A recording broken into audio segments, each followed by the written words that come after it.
Ponto de Vista. Apoio Grupo Mendes.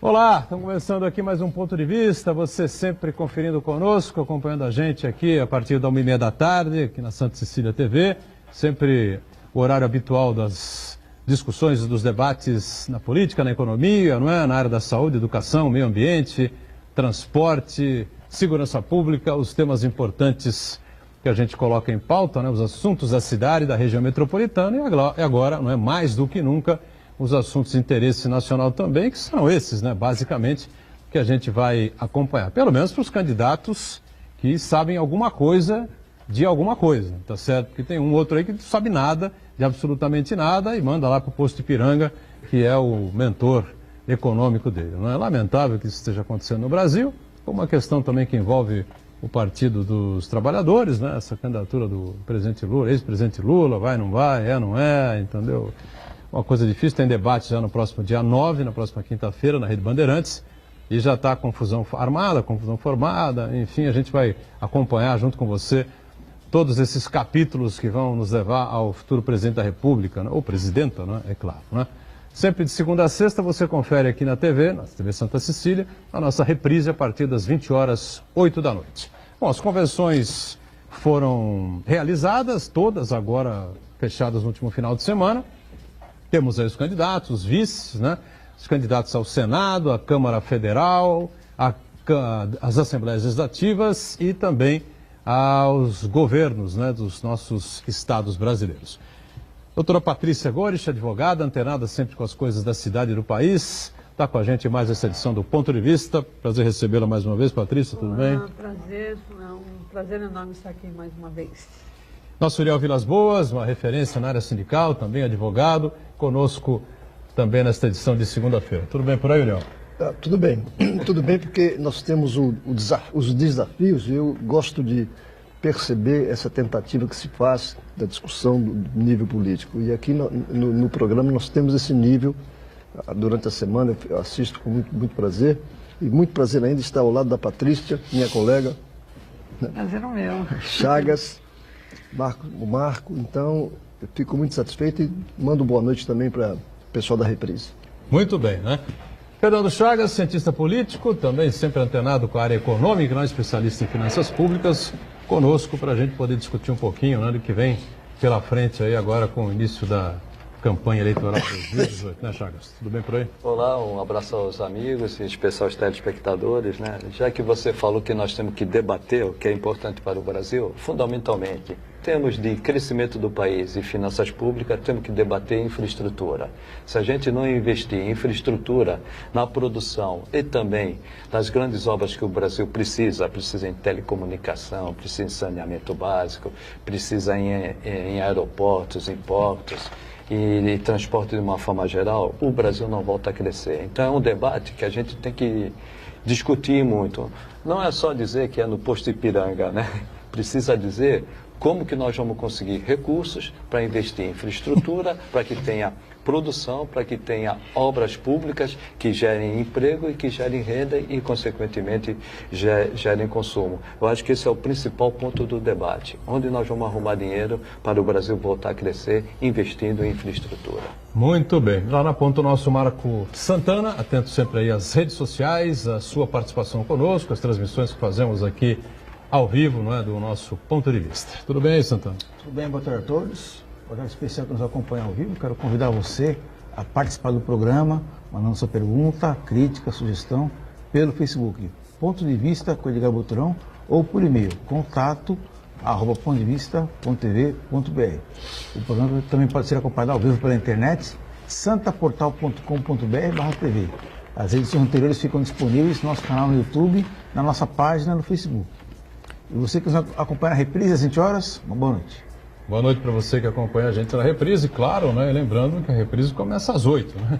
Nosso ao vivo acaba às 2h30 e nunca a gente pode relevar, né, os episódios que podem acontecer no período vespertino, início da noite, a nossa combalida República, não é? Onde eu destaco aqui a capa do Jornal da Orla, que circulou neste final de semana, ainda nesta segunda-feira, aqui pela nossa região metropolitana, o mês esquisito, né? E na capa aí a foto, claro, a gente imagina sempre o cachorro louco, né? É o mês de agosto, não é, Marcos Santana? Pois é, uma série de episódios na história da humanidade caracterizam o agosto como o mês do cachorro louco, o mês do desgosto. Então, nessa matéria do Jornal da Hora, mesmo, né? desse final de semana, a gente buscou ouvir várias pessoas, vários especialistas, desde um astrólogo até um historiador, para saber o que tem de verdade nisso daí. E, além disso, até convido as pessoas a procurarem o seu Jornal da Hora.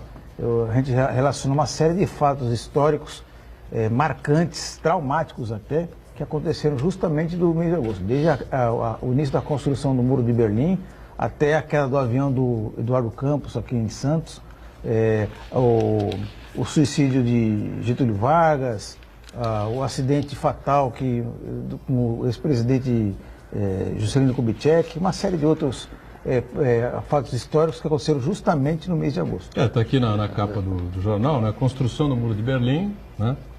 Uma tragédia para a humanidade. O suicídio de Getúlio Vargas foi um fato extremamente marcante, sem dúvida nenhuma, né? Bombas atômicas, Hiroshima e Nagasaki. Aliás, hoje faz aniversário do lançamento da bomba em Hiroshima. Foi a primeira, né? Renúncia de Richard Nixon, né, no tal Watergate, né? Chegada de Hitler ao poder, considerado por muitos o anticristo, né? Não sei se realmente não tem outros por aí, né? Tão fortes como ele, ou até mais, sei lá. A morte da Lady Di, que também foi uma figura extremamente benquista, não é? Pelo todo mundo, né? Figura que impressionou muito bem a humanidade. Impeachment da presidente Dilma, eu não diria relevante para nós, enfim, né? Mas aí, ao longo da história, outros fatos marcantes que o Santana citou já, aí realmente o agosto é meio complicado mesmo, né? Aliás, foi um mês inventado, né? Porque setembro é o 7, outubro seria o 8, né? Aí encaixaram o agosto aí no meio dos dois, né? Agosto de quê, afinal? Aliás, até a matéria descreve isso daí, que agosto foi um mês feito sob encomenda do imperador Augusto. Porque Júlio César tinha um mês dele que era julho, então ele queria um mês para chamar de seu, e é um mês e 31 dias, né? Então ele mandou fazer um mês sob medida para ele. E os dois são de 31, né? Julho e agosto. É verdade. Mês realmente complicado, o mês de agosto. Aqui poderia incluir um, só que não vai ocorrer, né? O Trump, né? Mas não vai ocorrer. O Trump, apesar de tudo, está fortalecido nos Estados Unidos, né? Então não dá para incluir aqui no mês de agosto, né? Bagunçou a geopolítica. Bom, o mês ainda não acabou, né? O mês ainda não acabou. Fortalecido economicamente. Mas no quesito humanidades, ele é não, mas realmente Patrícia, ele dentro do eleitorado dele, sim, ele está muito forte. E tem uma coisa que chama muita atenção da população em geral, que é o crescimento do PIB. O crescimento americano melhorou muito. Isso a gente tem que reconhecer. Do governo Obama, com certeza. Ele está mas navegando aí, surfando na onda Obama. E ele teve também, além dele, a economia, ela construiu as suas estruturas depois de 2008 em cima da política do Obama. Isso já ia dar um impulso. Ele deu um impulso maior diminuindo a tributação. Quando você diminui a tributação de um país, sobra dinheiro para você investir. Então, foi ato dele. Foi ato e isso dele. É inegável. É inegável. Ninguém é 100% bom e ninguém é 100% ruim. Isso é fato também. Agora, essa questão de proteção à natureza, direito ambiental, zero. Né? Respeito às pessoas. O comércio exterior, zero, né, Patrícia? Né? O que ele está fazendo? Relações diplomáticas. O que ele está fazendo com a política internacional e com o comércio exterior afeta principalmente os países emergentes, como o Brasil. Nossa.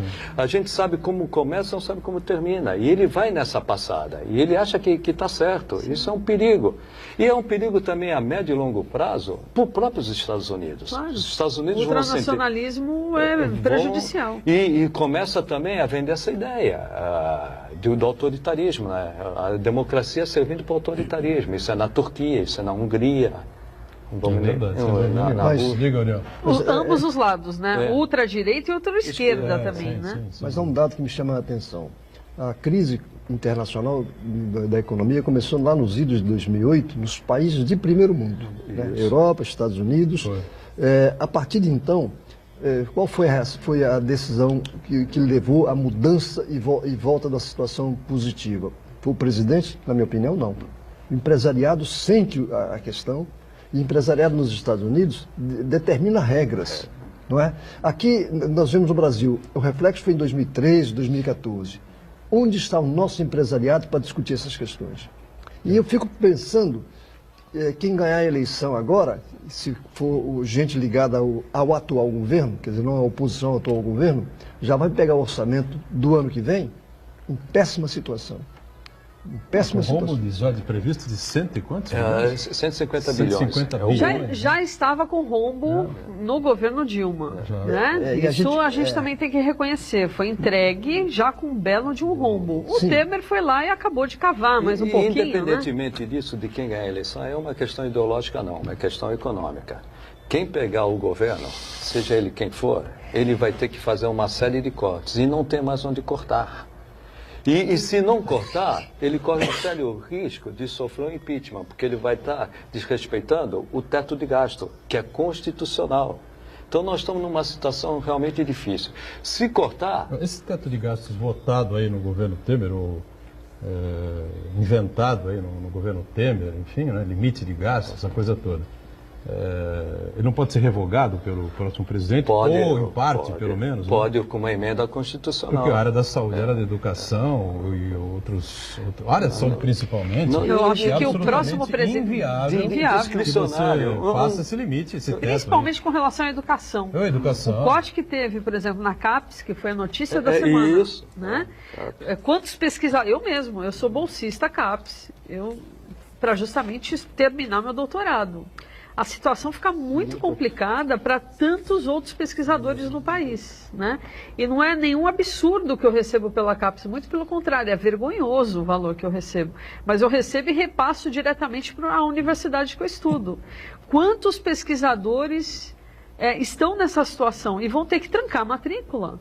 Se não tiver esse dinheiro disponível, muitas pessoas trancarão a matrícula. É mais grave ainda do que isso, porque várias pesquisas, inclusive pesquisas que buscam descobrir medicamentos, curas para várias doenças, elas não podem ser interrompidas, que não é uma coisa que nem você está construindo uma casa, aí acabou o dinheiro, você para a obra, daqui a um ano você retoma a obra. Mas nenhuma pesquisa, né? Se você retomar... Se você interrompe a pesquisa, com certeza. O resultado possível até aquele momento é completamente prejudicado. Tem que começar do zero novamente. Em termos orçamentários, a situação é muito complicada.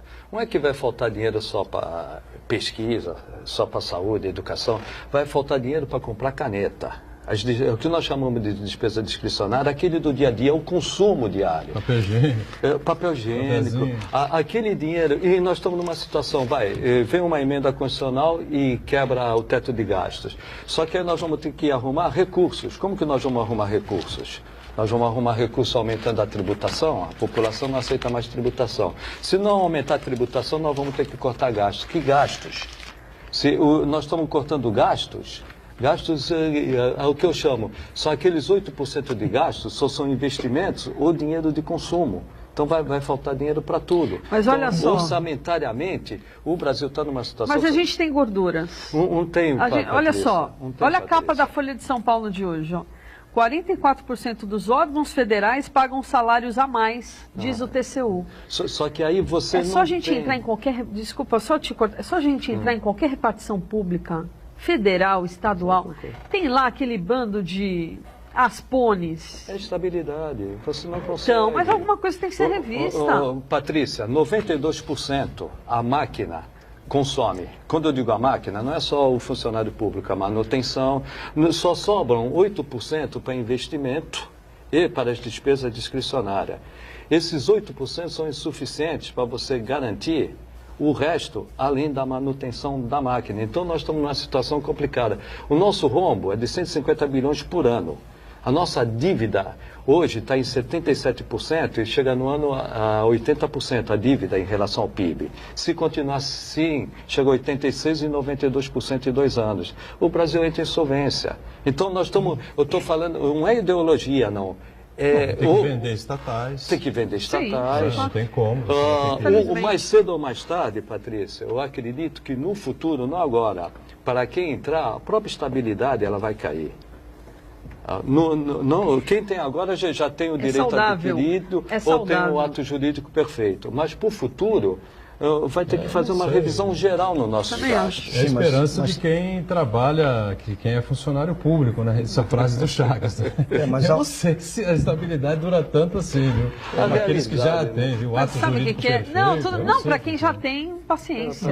Tudo bem. Mas é uma situação... irrevisível, vamos dizer assim. É porque ele adquiriu aquilo num concurso público, num ato jurídico perfeito. Sim, muito bem, mas pelo bem geral da nação, em detrimento pegar de alguma tese. 10 mil, 15 mil, 30 mil, 40 mil pessoas, acho enfim. difícil, porque você também mexe, acho difícil. Eu acho que tudo bem. Então diminui os cargos em comissão. Briga, mas se for preciso... Então diminui os cargos em comissão. Com certeza. Eu acho que se diminuir esses Tem um cargos candidato que fala exatamente sobre isso que você está falando e quem com é experiência esse própria, Geraldo Alckmin, não é? Ele explicou, já repicou, já disse várias vezes a respeito disso, como o Covas assumiu o Estado, devendo 3 folhas, 13º, mais isso, mais aquilo, sem o Banespa, sem coisa nenhuma. Foram demitidos não sei quantos funcionários, foram diminuídas secretarias. E olha, corte geral, amplo e restrito, e botou o pescoço na guilhotina, porque por 100 mil votos, 150 mil votos, ele conseguiu ir para o segundo turno, senão seria Marta e Maluf. O segundo turno, o Covas estaria fora, porque pegou as obras paradas, os esqueletos todos, brecou todos os projetos que estavam em desenvolvimento, né, que já estão sendo pagos pelo Estado, cortou tudo, né, e foi atrás dos esqueletos. Né? Onde é que tem esqueleto aqui? Onde é que tem obra que começou e não parou? Por que começou e parou? Bom, começou e parou por desinteresse e o interesse, não sei o que, Então é aqui que nós vamos investir. Nós temos que recuperar isso aqui. E chega. E vamos indo devagarinho, né? Para tentar zerar as coisas. Isso foi feito no governo do Estado. Quando você menciona Covas, ele tinha já uma história quando assumiu o governo. Ou seja, já tinha competência. Qual o candidato a presidente hoje que vai poder enfrentar o Congresso? E o Congresso é o sistema corporativo. Mas isso está claro, se você for ver pela... Mas não tem outra saída. Mas se você for ver... Não, mas a resposta é fácil. Nós estamos aqui no beiro do precipício, vamos, ó... Mas a resposta é fácil. Não foi feito um acordão com o Centrão? Foi. O nome é Alckmin. Mas no se a gente for, então, seguir o presidencialismo de coalizão, ele é o homem que tem toda a chapa ali a seu favor. Mas eu gostaria de saber se ele teria... percebeu isso. Mas ele teria, vamos dizer assim, força suficiente para impor essas regras que até o Chagas... 6 meses, como ele mesmo coloca, né? Em todas as entrevistas que ele segue. Se não for no início... Há um noivado de 6 meses, pelo menos, 6, 7 meses do presidente eleito, com 50 e tantos, 60 milhões nessa questão aí votos, da eleição, acho que o mais importante que a gente definir o nome em si do candidato é definir um plano, as propostas que vão ser definidas, né? Porque, infelizmente, corre-se o risco dessa campanha eleitoral ficar se discutindo as coisas periféricas e o essencial não se discutir. Em relação à reforma tributária, a questão da previdência, onde vão se cortar os gastos do governo, esse tipo de coisa. Muita gente vai querer calcar o debate presidencial em relação a armamento da população, questão do aborto, são questões importantes, mas não são as questões centrais, fundamentais nesse debate político. Terá pouco tempo de mídia, né, para apresentar e para querer colocar essa discussão aí de bala para lá, tiro para cá, armamento, aí vai desaparecer aí, graças a Deus, com seus 8 segundos diários. Mas é lamentável que a campanha, no caso, não coloque os candidatos debatendo essas questões. E não se vê as comunidades as mais diversas se organizando para questionar os candidatos. Isso que me preocupa. Mas é o amadurecimento político. Serão só 2 meses de campanha. Não, muito pouco, também muito concordo, pouco. Sem dúvida. Não tem comícios, não se faz mais. Nacional o candidato não vai saindo por aí. Isso é muito preocupante. Mas a legislação engessou demais também o debate. Olha, num país democrático, o debate tinha que ser igual, o tempo de TV e rádio tinha que ser igual para todo mundo. São quantos candidatos? 13 candidatos? Não, então a gente divide pelo tempo. A gente tinha que ir fazendo a eliminação, como por exemplo você tem nos Estados Unidos, né? Você tem N partidos nos Estados Unidos, 2 ou 3 ou 4 tem verba partidária para poder... E o financiamento lá é diferente também. Mas por que o Trump foi o outsider que ganhou a eleição nos Estados Unidos? Porque ele teve a pré-campanha, né, do Partido Republicano com as mesmas condições dos outros. Acabou Engolindo todo mundo. Engoliu todo mundo, foi o vencedor. Inesperadamente. E aí, quando foi o confronto, era o republicano com o democrata, a mesma coisa, né? Agora, o igual, a situação igual. O Uriel tocou assim. no problema que eu acho grave. Esse Congresso não vai ser renovado. Esse Congresso vai ser o mesmo. 90% pelo menos mantém os cargos. Mas a média não é de 30% de renovação? Não, a renovação eu ainda mesmo. estou nessa esperança. Não, a média de renovação normalmente é de 50%. Mas, na realidade, nós vamos ter um 80% que vão ficar, ou até esses 90%, ou, pelas nossas contas, 80%. Se nesses 6 meses, aí eu concordo com o Boturão, seja quem for o presidente, seja ele quem for, não atropelar o Centrão ou não compor com o Centrão, nos 6 primeiros meses, ele vai começar a se esvaziar. Vai virar refém mais uma vez. Vai virar refém mais uma vez. Agora, ele tem 6 meses. Nós temos 13 candidatos, não é isso? Por enquanto. 13 que deverão ser 12, porque a Manuela Dávila já está aí. Como plano B. Como plano B, para ser a vice do ex-prefeito de São Paulo, Fernando Haddad, claro, com a impossibilidade do ex-presidente Lula. Vamos para um rápido intervalo e a gente volta já já para falar um pouco também dos candidatos, das propostas, enfim, já já.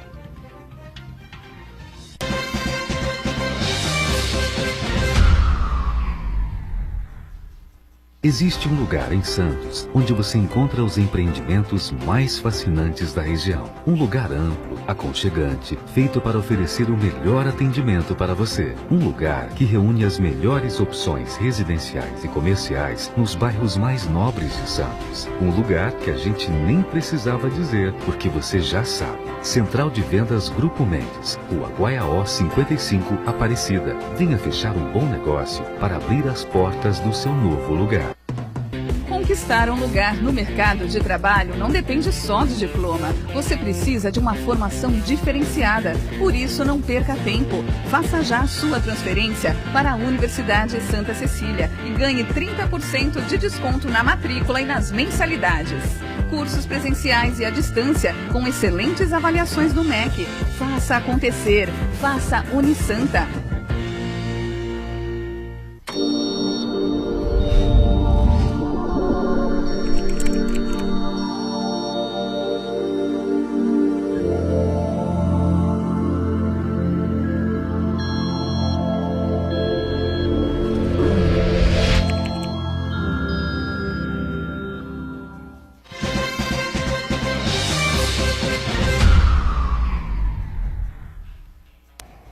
Muito bem, sequência aqui do Ponto de Vista, Patrícia Gores conosco, advogada, com o Uriel Vilas Boas também, o nosso Fernando Chagas, Santana atento lá às redes sociais, né?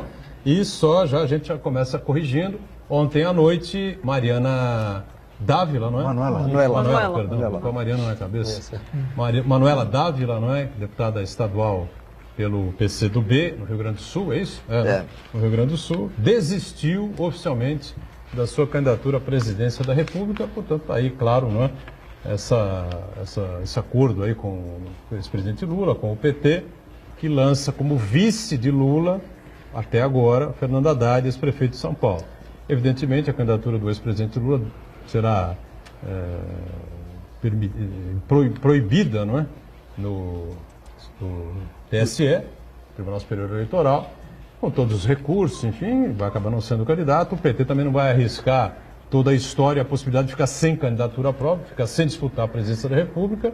E o Fernando Haddad, como candidato a vice, será alçado como candidato à presidência da República. E a Mariana Dávila vai assumir. Manuela. Mariana de novo? De novo. Realmente não consigo. Não, é que ela é tão plano B, né? Plano B, porque ela vai. É lamentável. E a Manuela Dávila, então, assumirá como candidata a vice. Agora, num plano B, né? Como estará o ex-ministro, ex-governador Jacques Wagner com essa decisão? Como estará a cabeça, por exemplo, do ex-governador do Rio Grande do Sul, o Genro? O Tasso Genro, que sugeria uma aliança com o Boulos. Ali foi mais um pragmatismo, né? Na visão do PT, principalmente o presidente Lula, o Haddad, ele é mais palatável para conseguir voto do outro lado. Para a classe média. O Jacques Wagner iria conseguir votos dos mesmos, aqueles votos que o PT tem e que o Lula tem. Já o Haddad, ele tem uma aparência, um discurso que agrada mais o meio, a classe média. E a classe média, ela vai muito mais pelas pesquisas em função da figura do Haddad do que da figura do Jacques Wagner. Aliás, essa eleição, pelo andar da carruagem, a mulher vai ter uma decisão, um papel decisivo. Decisivo. E o Haddad, ele, para conseguir o voto feminino, por uma questão de pragmatismo, ele tem mais facilidade do que o Jacques Wagner. É uma questão eleitoral apenas. Olha, para mim, na minha concepção, eu acho lamentável que a Manuela Dávila tenha aberto mão de sua candidatura para ser um plano B. A gente sabe que no final das contas ela vai acabar sendo vice, porque presidenciável não é permitido no nosso país, ainda bem, né? Eu acho que a Manuela Dávila, ela naturalmente seria vice do Lula, não seria? Seria vice. Acho que seria vice do Lula. Então, mas hoje ela não é nada. Hoje ela só está numa aliança, desistiu de sua candidatura, mas ela só está numa aliança. Ela é, hoje, um plano B. Agora, aquela candidata diferentona que se apresentou como uma mulher, choptura, né, com aquela camiseta, lute como uma garota e como o quê, né? Porque uma garota, ela não se permite ficar num plano B. Lamentável. Olha, num país onde a participação feminina é terrível, mínima, 11% dos cargos eletivos, pior do que muitos países em franca crise com relação a essa questão de direitos humanos, de igualdade, como países africanos, por exemplo, a participação feminina, ela é um importante papel. A própria saída da Marta Suplicy é uma perda para o país, sim. Apesar de eu não concordar com um monte de coisa que a Marta faz, é importante a participação dela. Porque ela seria uma candidata ao Senado, ou então uma vice do Meirelles, né, que não aceitou, falando que, olha, para mim é só um sonho de um menino rico, né?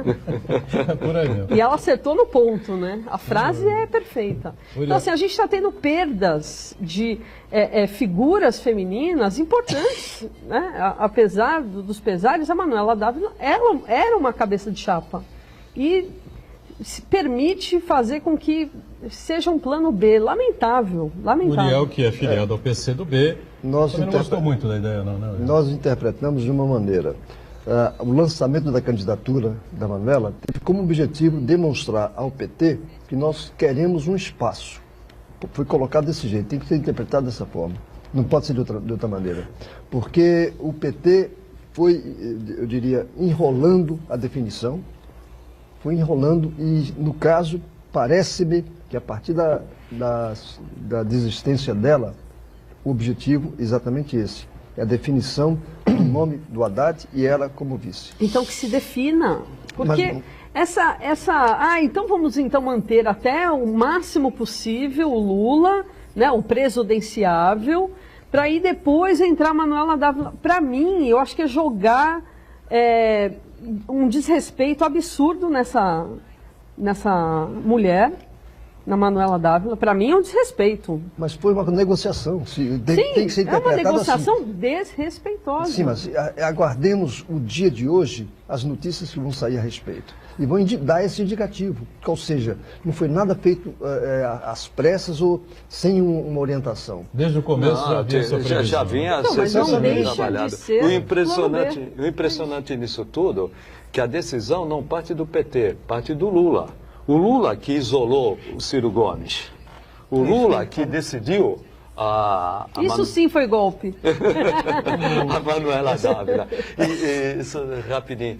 E a participação da mulher cada vez no Brasil é menor. Aqui a Baixada Santista teve uma grande participação da mulher e hoje diminuiu. Só que 53% do eleitorado é feminino e decide a eleição. Mulheres da esquerda, né? Sempre aqui. Sempre. Thelma, Maria Lúcia, Mariângela, Socorro, né?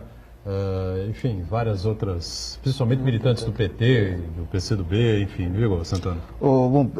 Eu acho que essa estratégia do PT de lançar o ex-presidente Lula e lá na frente, no limite dos prazos legais, substituir pelo Haddad e colocar a Manuela Dávila como de vice, é uma estratégia de alto risco, né?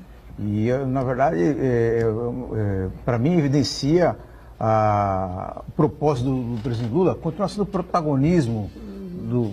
protagonista da cena política, né? E deixar de lado o projeto político do petense, né? Porque em qualquer cenário, se ele consegue viabilizar a candidatura dele no tapetão ali e ganhar a eleição, ele ganhou. Se ele consegue emplacar o Fernando Haddad, o poste dele, e ganhar a eleição com ele preso, é uma vitória dele.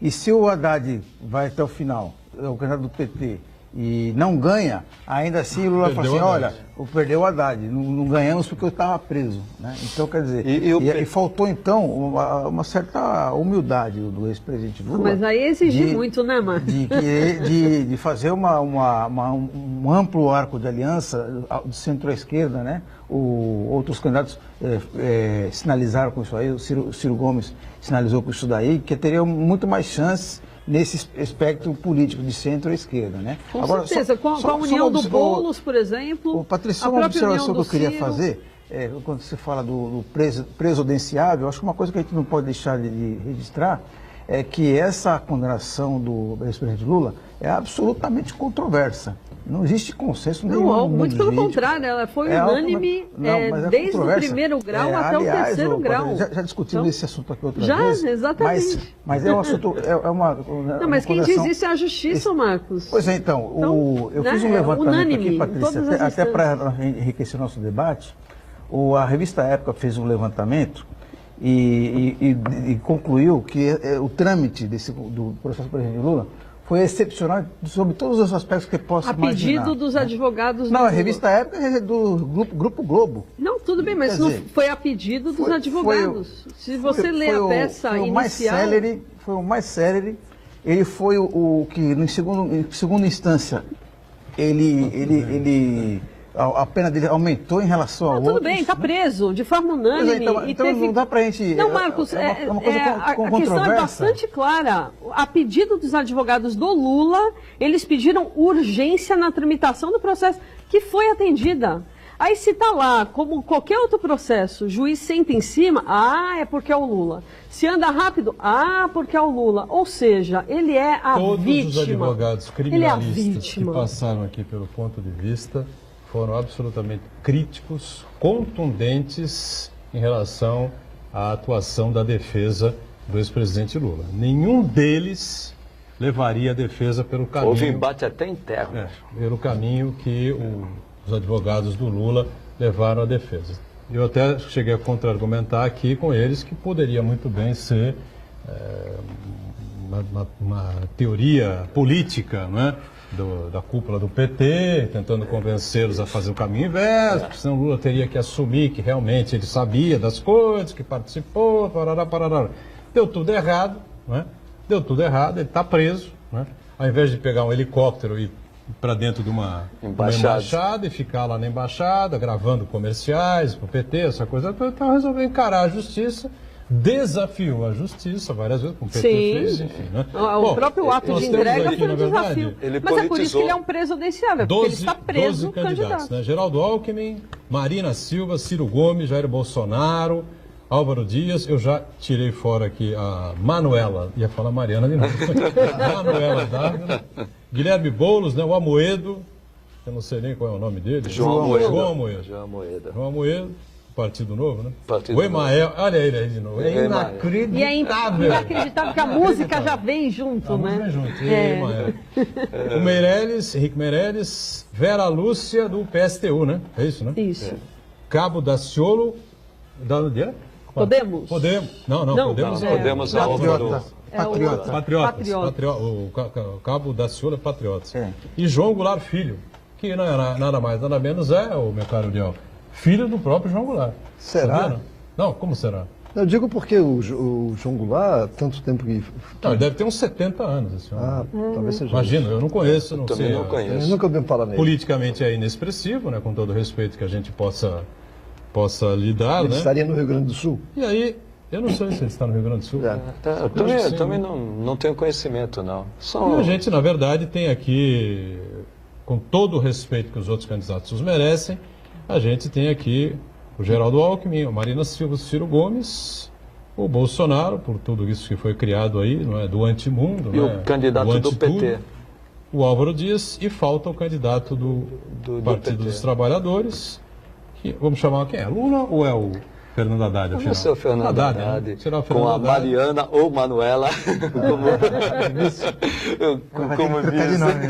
como vice, né? Ela abriu a candidatura, então troca para Mariana logo. Eu vejo aí 5, né? Eu tiraria o Álvaro Dias, né? Porque o Álvaro Dias e o Geraldo Alckmin vão disputar o mesmo espaço. E aí a candidata a vice vai ajudar a dificultar as vidas do Álvaro Dias. Do Álvaro Dias, é. Aliás, o voto feminino é engraçado. O Sul-Sudeste, grandes candidatos para presidente do Sul-Sudeste sempre buscavam no Nordeste. Sim. Hoje não, hoje eles buscam mulheres. O próprio Ciro, né? O próprio Ciro. O próprio Ciro. O Ciro é nordestino mesmo, quer dizer. E tem a ver também, vice viu, Chagas? do Sul. Eu acho que tem a ver também com o perfil ideológico do vice, né? Que é mais regional, mas o perfil ideológico. Por exemplo, tanto o Geraldo Alckmin quanto o Ciro Gomes buscaram uma mulher com um perfil mais conservador, né? Conservador, justamente porque... Até para buscar o Alckmin, por exemplo, até para buscar os votos do próprio do Bolsonaro. Do Bolsonaro e São duas senadoras que estão saindo do Senado, né? A Cátia Abreu. Sim. Cátia Abreu também teria que renovar o último ano? Parece que sim. Não, seria candidata. A Ana Amélia, sim, sem dúvida nenhuma, estaria saindo, teria que renovar o mandato, disputar a reeleição. Aliás, está tudo encaminhado para disputar a reeleição, né? E soma-se a isso a Marta Suplicy. São 3 senadoras que saem do Senado. Marta Suplicy abandona a disputa eleitoral e já abandonou o MDB, né? Já se desfiliou do MDB e vai cumprir o seu mandato até 31 de dezembro, né? Pelo PTB, e agora né? muda... PMDB. E agora muda... PMB. PMB? PMB? A Marta? Ela se filiou ao PMB. PMB. Então, evidentemente que ela não pode disputar absolutamente nada, porque se desfiliou fora do prazo, enfim, não tem condição, abandonou, realmente vai ficar na vida, vai deixar a vida pública e vai seguir outros caminhos, organizações não governamentais, enfim. É uma pessoa muito inteligente, muito experiente, não é? Correta, né? Marta Suplicy, uma pessoa correta como Eduardo Suplicy, jamais se ouviu falar qualquer coisa com relação a dinheiro na cueca ou na calcinha. Na cueca não dá. Teria que ser na calcinha ou no sutiã, enfim, onde fosse, né? Em relação a Marta. Então, uma pessoa séria, correta, tem lá as suas implicâncias, né? A gente tem lá as discordâncias com relação à atuação da Marta Suplicy, mas isso precisa ficar bem claro, né? Na realidade do mundo que vivemos hoje, o histórico dela é importantíssimo, né? Principalmente na questão do feminismo. Na década de 80, eu ainda era menina, mas o que ela fez de revolucionário na vida da mulher, que era um tabu. Corajosa. Né? Então, assim, ela tem o seu psicóloga, papel. Né, com formação. Ela tem o seu papel histórico. Eu tive o prazer de conhecê-la e de dividir mesa com ela lá em Brasília, de uma simpatia. Não precisava, então a gente vê que realmente a pessoa é acessível, inteligente, é uma perda, realmente. Se a gente for verificar a questão, o mapa do Senado hoje, perde-se 3 mulheres, e é uma perda significativa. E principalmente para as minorias, é uma perda muito grande a Marta Suplicy. É que a Marta Suplicy, eu gostei do discurso dela, ela fez uma análise correta do que está ocorrendo na política brasileira. Mas ela também, viu que as escolhas delas, politicamente, não foram as melhores. Politicamente, pode ter sido... ao MDB, ali foi terrível. E ela não ia ser vice do... Meirelles, né? Não seria. A candidatura dela também pelo MDB, o MDB está com a imagem bastante arranhada, né? Ela não ia colocar sua história ali, né? Então ela resolveu sair, vai fazer um trabalho hoje nas comunidades, nas ONGs. Isso aqui há cerca de 10 dias aproximadamente, não sei se você estava no programa, não sei, que entre os 2 Suplicy, teoricamente candidatos ao Senado, um deles perderia. Né? Não tem candidato, não tem voto para 2 Suplicy. Eu acho que também foi essa situação, ela concorrer com o ex-marido dela. Eu acho que acho que foi talvez uma reunião de família, uma conversa com os filhos, enfim, e acho que é óbvio, uma coisa óbvia. Você olhar o quadro e perceber. Imagina que o Estado de São Paulo ia eleger 2 Suplicy, a Marta e o Eduardo Suplicy. O Eduardo Suplicy tem uma história com um homem extraordinário, tá certo? Um homem inteligente, também corajoso, enfim, apesar de ir lá para a tribuna do Senado cantar roda, essas coisas todas. Ele anda meio complicado. Uma figura meio folclórica, o Suplicy, mas um homem absolutamente correto, correto, honesto, honrado, enfim, né?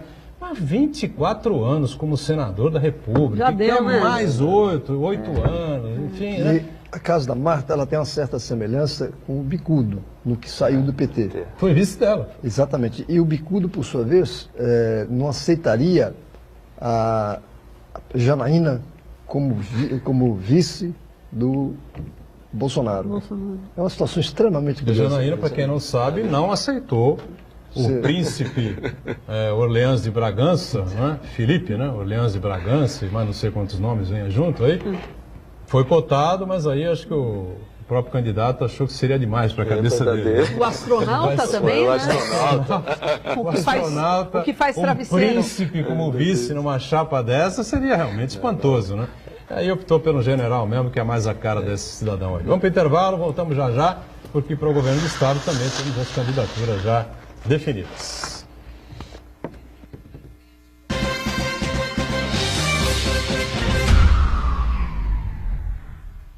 Existe um lugar em Santos onde você encontra os empreendimentos mais fascinantes da região. Um lugar amplo, aconchegante, feito para oferecer o melhor atendimento para você. Um lugar que reúne as melhores opções residenciais e comerciais nos bairros mais nobres de Santos. Um lugar que a gente nem precisava dizer, porque você já sabe. Central de Vendas Grupo Mendes, Rua Guaiaó 55, Aparecida. Venha fechar um bom negócio para abrir as portas do seu novo lugar. Realize seu sonho de estudar no melhor colégio da região. Grande oportunidade de descontos nas mensalidades, voltado para os que já estudam no colégio e novos alunos da educação infantil, ensino fundamental 1 e 2 e ensino médio. Essa é a sua chance. Não é concurso, basta comparecer ao colégio. Informações 3202-7136 ou www.colégio.unisanta.br. Colégio Santa Cecília, há 56 anos. A educação é nossa vida. Santa Cecília TV no canal 52.1 HD. Se você ainda está com dificuldade de sintonizar a Santa Cecília TV em alta definição pelo sinal digital, você precisa escanear os canais da sua TV através da autoprogramação no seu controle remoto. É bem simples e você sintoniza os nossos programas com qualidade digital, de imagem e som, sem pagar nada por isso. Santa Cecília TV 52.1. Escaneie e sintonize a maior programação regional da sua TV em alta definição.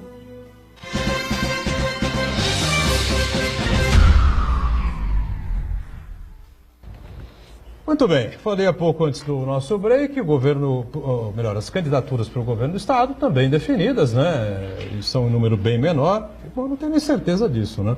A gente tem aí o candidato, o atual governador Márcio França, né? Que escolheu também uma mulher como vice, né? A cabo, né? Uma tenente da Polícia Militar. O João Dória, que é o ex-prefeito de São Paulo, o Márcio França pelo PSB e os partidos coligados, João Dória pelo PSDB e os seus coligados, terá como vice o Rodrigo Garcia, né? Rodrigo Garcia, que é deputado, né? Do DEM, né? O Democratas. Paulo Scaff também é candidato ao governo do estado pelo MDB e também tem uma vice militar, né? Militar. Coronel, né? Uma coronel, é isso, né? Luiz Marinho, candidato pelo Partido dos Trabalhadores, o PT, e surpreendentemente para todos aqui, né, que acompanham o quadro eleitoral, Marcelo Cândido, do PDT, será candidato ao governo do estado. O PDT estava fechado com o Márcio França, mas aí o Márcio insiste na lealdade. Eu acho que o sujeito que não tem lealdade, não tem reconhecimento, né, a quem lhe deu a mão, a quem lhe ajudou sobremaneira, né, como foi o caso do ex-governador Geraldo Alckmin, acho que não merece absolutamente nada na vida, tá certo? Não? Lealdade é o mínimo que o sujeito pode ter a uma pessoa que lhe fez um bem, que lhe estendeu a mão, que lhe fez um ato positivo, né? E como o Márcio costuma dizer, né, o Geraldo me escolheu para sucessor. O escolheu para sucessor, porque ele sabia que ia largar o governo do estado. Se ele escolheu como vice, né, ele sabia que ao largar o governo do estado, quem ficaria seria o Márcio França. Isso é uma coisa evidente, né? Agora nós temos mais candidatos, né? Agora, o Buturão, se me permite, o que foi surpreendente nessa da candidatura própria do TDT é que uma semana antes, 5 dias antes, o Ciro Gomes e o presidente nacional do PDT, o Carlos Lupe, vieram para São Paulo e manifestaram um apoio quase que irrestrito a Márcio França, desceram grandes elogios. Então, na verdade, essa decisão de lançar candidatura própria é uma retaliação à falta de composição a nível nacional, né? Que muitos acordos estaduais foram deixados de ser feitos porque o ex-presidente Lula ele capitaneou uma ampla articulação para, na prática, inviabilizar a candidatura do Ciro Gomes. Então, esses palanques estaduais, acabou acontecendo isso, inclusive em São Paulo, e acabou prejudicando essa aliança do governador Márcio França. Mas na expectativa de que o Márcio rompesse, né, o acordo que tinha com o Geraldo e que apoiasse o Ciro, evidentemente, eu acho, né? Claro que a expectativa do PDT era essa, tanto que o Márcio França declarou, após a sua oficialização da sua candidatura, né, que esperava realmente que o PDT não o apoiasse mais, mas não esperava o lançamento de uma candidatura própria do PDT, né, o que acabou acontecendo. Agora, na minha opinião, é mais um ponto favorável ao Márcio, né, que mesmo com a estrutura do PDT, o Ciro Gomes é um nome importante, não deixa de ser, né? Mas o Márcio se manteve leal, disse ao partido nacionalmente que o nome que ele apoiaria seria de uma Geraldo Alckmin e que não abriria a mão de apoiar o candidato do PSDB, Geraldo Alckmin, à presidência. Mas há uma situação curiosa. O João Dória foi candidato a prefeito de São Paulo porque o Alckmin peitou, né? Sim. Peitou o partido. O partido.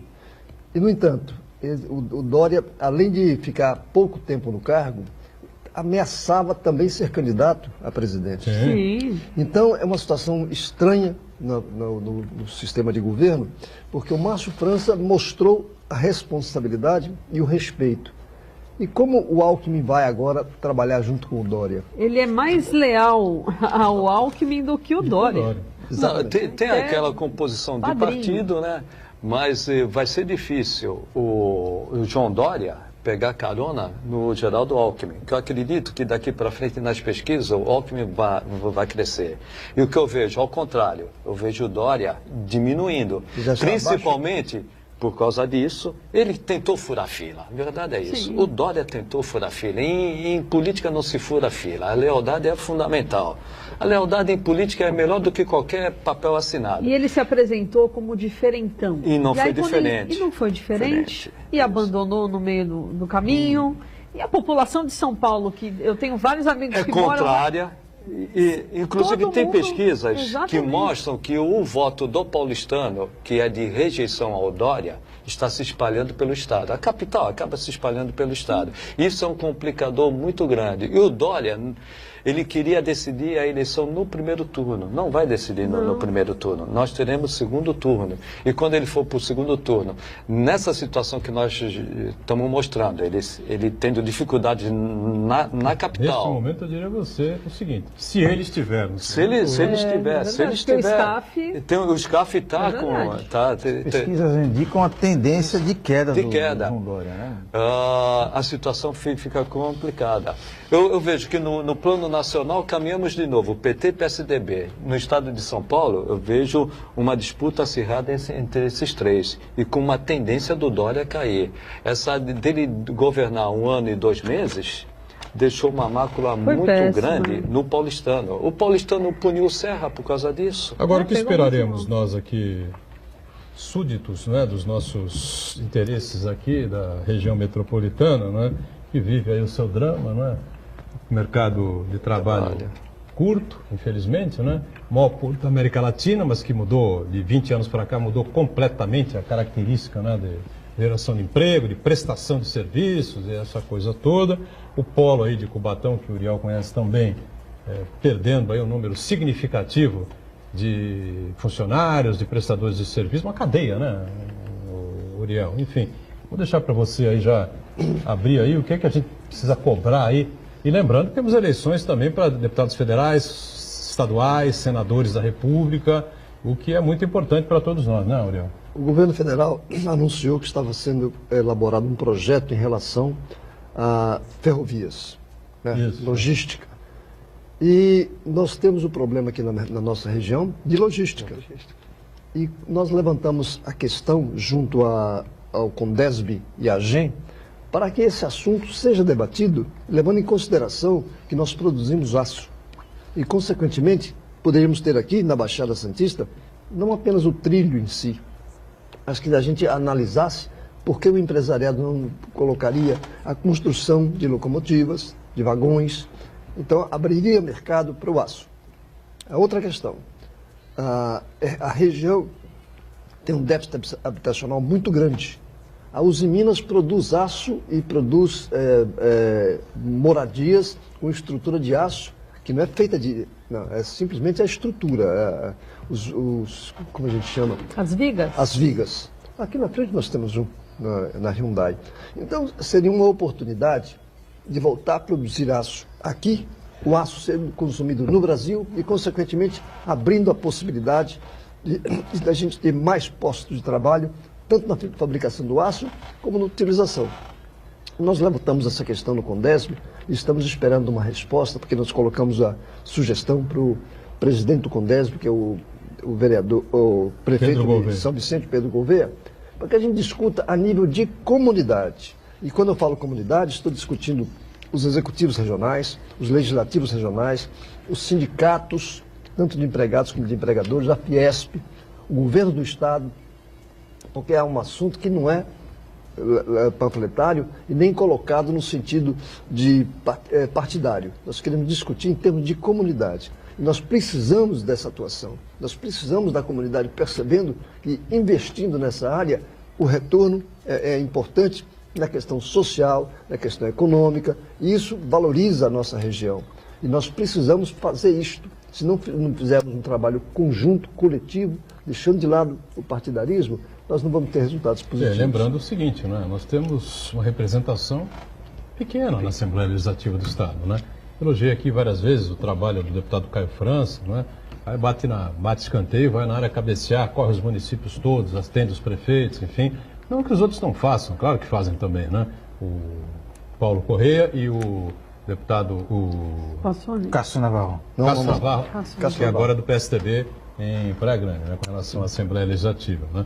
Nós precisaríamos pelo menos dobrar esse número de representantes. Pelo menos 6, 7 deputados. Já tivemos uma legislatura, enfim. E a hora é agora. Isso aí é que está o problema. Se você tem no topo da montanha, né, um representante da região metropolitana, um homem que foi prefeito da cidade de São Vicente, presidiu o Condesb, foi o primeiro presidente do Condesb, foi o Márcio, primeiro presidente do Condesb. Conhece a região, conhece os problemas, enfim. Quem você acha que receberia você, tratando você pelo nome, Uriel, no Palácio dos Bandeirantes, em dia 15 de janeiro, suponhamos? Esse é o detalhe. O próprio, né? O próprio Márcio. Ô, Uriel, como vai? Quanto tempo e tal, não sei o quê, e aí, tá tudo bem, enfim. Mas que enquanto... a região tem que fechar forças, né? Com o nosso representante maior no governo do Estado, Patrícia. Mas que enquanto essa vice... é a minha defesa. Mas olha só, enquanto vice-governador, Márcio França pouco fez pela cidade de São Vicente, o que é mais gritante ainda. Deixou minguar para entrar o aliado dele. Essa que é a verdade. Infelizmente, a gente também tem que falar verdades. O problema é que ele, enquanto vice-governador, ele pouco fez pela cidade de São Vicente. O prefeito não foi uma vez ao gabinete, ao governo do Estado. Que o governo do Estado venha. O Chagas tem longa experiência nisso. Eu já disse aqui que está tudo errado no Brasil, né? Essa tributação está toda errada, o Pacto Federativo é todo equivocado, os municípios deviam ficar com o dinheiro, dependendo do seu orçamento, da sua arrecadação, repassar uma parte para o Estado e repassar uma parte para a União. Está tudo errado o que está acontecendo. Mas da forma como é feita a coisa hoje, o prefeito tem que bater na porta. Se o prefeito não for bater na porta do governador e não for bater na porta do presidente da República por intermédio dos deputados, não consegue. Mas são os convênios. O pior prefeito da história de São Vicente. Mas nós temos uma situação que precisa ser avaliada. Dos 9 municípios da região, 7 são do PSDB. Os outros 2 também não são de oposição. E por que não se discute a coisa coletivamente? Não é discutindo o interesse dessa ou daquela cidade, é da coletividade, da região. A gente vai parar numa situação confusa, que é aquela coisa. A cada 2 anos tem eleição. Isso é uma confusão danada. Aí muda o prefeito, muda o secretário municipal, muda o secretário estadual, muda o ministro dos portos, muda o ministro da educação, muda não sei o quê. É uma confusão que não acaba mais. Eu defendo as eleições num ano só. É verdade. Não no mesmo dia. Nunca. Isso tem gente, a Sônia Henrique teve aqui há pouco tempo, o Santana há de lembrar, ele defendeu no mesmo dia, lembra? Não, no mesmo dia, tem que ser no mesmo dia. Eu sou contra. Eu acho que você tinha que fazer, por exemplo, em julho, você faz uma eleição, talvez presidente, não sei, federal. E depois em outubro você faz, ou setembro, outubro, você faz municipal, estadual, legislativos, enfim, alguma coisa dessa maneira. Porque você toma um ano para resolver. Também né? acho. Ou um semestre para resolver essas coisas. Aí nesse ponto o país não para de 2 em 2 anos. Aqui para a administração pública para. A administração pública. Ninguém faz nada. Vamos esperar para depois das eleições. Os convênios que os municípios e estados têm que fazer com a União, eles têm que tecer até antes do período eleitoral. Durante o período eleitoral. Ou você assinou antes, ou você. Mas se pode pensar, inclusive, no voto distrital. Porque, e começando pela comunidade. É claro que você não vai colocar um vereador, por exemplo, em cada bairro, mas você pode fazer em termos regionais. E isso estende para o deputado estadual. Por que nós temos que votar em deputado lá de Bauru, lá de Campinas, quando a gente pode votar no deputado da região? E outra questão que eu coloco é que nós já tivemos a pecha que Santos era cidade vermelha. Quer dizer, havia manifestações contínuas, trabalho contínuo. Não estou defendendo que seja exatamente igual, mas estou defendendo que a comunidade, passando pelo sistema educacional, tanto de estudantes como de professores, que tem cultura e, consequentemente, tem ideologia. Nós passamos pelo sistema governamental. O que está nos faltando é isso. E mais ainda, nós somos uma cidade de turismo, não é? É para pensar, porque não temos os planos conjuntos. Até o carnaval podia ter conjunto e assim por diante. Eu discuto isso muito. Desde que eu estive no Departamento de Orçamento do município de Santos, a gente tem toda a fotografia de Santos. Santos é uma cidade de atividade portuária, de comércio exterior. Pode falar de turismo, de educação, de tudo, que colaboram com a receita do município. Porém, o desenvolvimento de Santos, ele está... Passa pelo porto. Pelo porto. Pois é, mas aí, se a gente juntar as duas coisas... Os navios que aqui aportam para pegar passageiros é no mês final do ano, não é? Final do ano. Aqui não é uma atração, por exemplo, lá em Buenos Aires. É final do ano e eles nem descem a Santos. Isso é triste. Você vê, lá em Buenos Aires, eles pegaram uma parte lá do Porto Madeiro e construíram restaurantes, tinha bares. Teve projeto aqui do armazém 1 a 8. Capital Federal, né? Não é? Mas eu pego o início da tua conversa, agora no terceiro bloco. Santos depende basicamente de comércio exterior e atividade portuária. Para nós melhorarmos essa situação, precisa de logística e transporte. Transporte ferroviário, transporte hidrográfico também, né? Assumir o controle do porto. E o porto, não vamos comparar, é utopia. O que eu vou falar aqui é utopia. O maior porto da Europa hoje é o porto de Roterdã. O Uriel sabe disso. É o primeiro da Europa, o quinto do mundo. Ele é municipal, é uma empresa pública municipal, 60% de capital de Roterdã, do município, e 40% do empresariado. Há quantos anos a gente não ouve essa reivindicação dos santistas? Porque aí vem sempre pessoas políticas que não sabem nem qual a diferença entre pro e popa. Não, vão tomar conta do Porto de Santos. E a cidade que fica para trás. Uma situação curiosa. No ano de 1993, o Porto movimentou 25 milhões de toneladas. Tinha 40 mil trabalhadores. O ano passado, 2 anos atrás, movimentou 120 milhões. Em 10 mil. 10 mil, 12 mil trabalhadores. Então é preciso analisar até essa situação. E cidades importantes do mundo, quando exploram o turismo, dão condição. Aqui é difícil você entrar numa loja, num restaurante, ter alguém que fale uma língua diferente. Só fala português. É verdade, é verdade. Muito bem, fechando aqui o nosso ponto de vista, agradecendo sempre aqui a Patrícia, obrigado por estar conosco, o Uriel também, o Chagas, Santana está sempre com a gente aqui, de segunda a sexta-feira, nós juntos com você, né? Sempre ao vivo, ponto de vista 1h30 da tarde, e a nossa reprise às 8 da noite. Obrigado, gente. Valeu. Amanhã.